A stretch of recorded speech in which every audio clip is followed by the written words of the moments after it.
नमस्कार, प्रणाम, स्वागत करती हूँ अपने YouTube चैनल दीपिका पंडित ऑफिशियल पर। मैं लाई हूँ एक बेटी सुहाग गीत। सोने का सिंदूरिया लेके घूमे हो कवन दे, दौड़ी दौड़ी बाबा लगे जाएं। अगर आप सभी को अच्छा लगे तो लाइक, सब्सक्राइब, शेयर ज़रूर करें। अपना प्यार, दुलार, आशीर्वाद ऐसे ही देते रहें और कमेंट में बताना आप सभी को गाना कैसा लगा।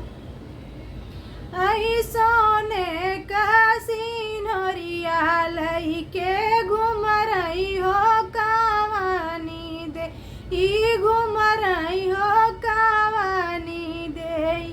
आई दौड़ी दौड़ी बाबा लगे जाई ना जो के सोहाग बढ़ई। आई दौड़ी दौड़ी बाबा लगे जाई ना जो के सोहाग बढ़ई। आई दौड़ी दौड़ी बाबा लगे जाई ना जो के सोहाग बढ़ई। आई हमारा सोहागा बाबा कहवा बस तू है, अरे कहवा बस तू है। अरे आजू हम देता ना बताई ना जो के सोहाग बढ़ई। आई आजू हम देता ना बताई ना जो के सोहाग बढ़ई। आई तोहरा सुहागवा बेटी काशी में बस तू, बनारस में बस तू है। अरे जहाँ बसे बाबा विश्वनाथ ना जो के सोहाग बढ़ई। आई सोने का सिंदूरिया लइके दौड़ई हो कवानी दे, ई दौड़ई हो कवानी दे। आई दौड़ी दौड़ी चाचा लगे जाई ना जो के सोहाग बढ़ई। आई हमारा सुहागवा चाचा कहवा बस तू है। आई हमारा सुहागवा चाचा कहवा बस तू है।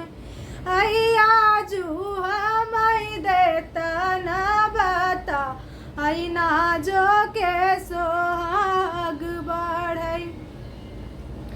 आई तोहरा सुहागवा बेटी काशी में बस तू है, बनारस में बस तू है।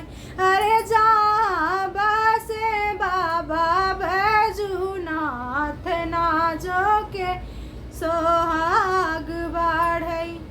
आई सोने का सिंदूरिया लइके दौड़ई हो कवानी दे, आई दौड़ई हो कवानी दे। दौड़ी दौड़ी जात भैया लगे जाई ना जो के सोहाग बढ़ई। आई सोने का सिंदूरिया लइके दौड़ई हो कवानी दे, दौड़ई हो कवानी दे। दौड़ी दौड़ी भैया लगे जाई ना जो के सोहाग बढ़े। आई हमारा सुहागवा भैया कहवा बस तू, अरे कहवा बस तू है। अरे आजू हम देता ना बताई ना जो के सोहाग बढ़ई। आई तोहरा सुहागवा बहिनी काशी में बस तू है, बनारस में बस तू है। अरे जहाँ बसे बाबा विश्वनाथ ना जो के सोहाग बढ़ई। आई जा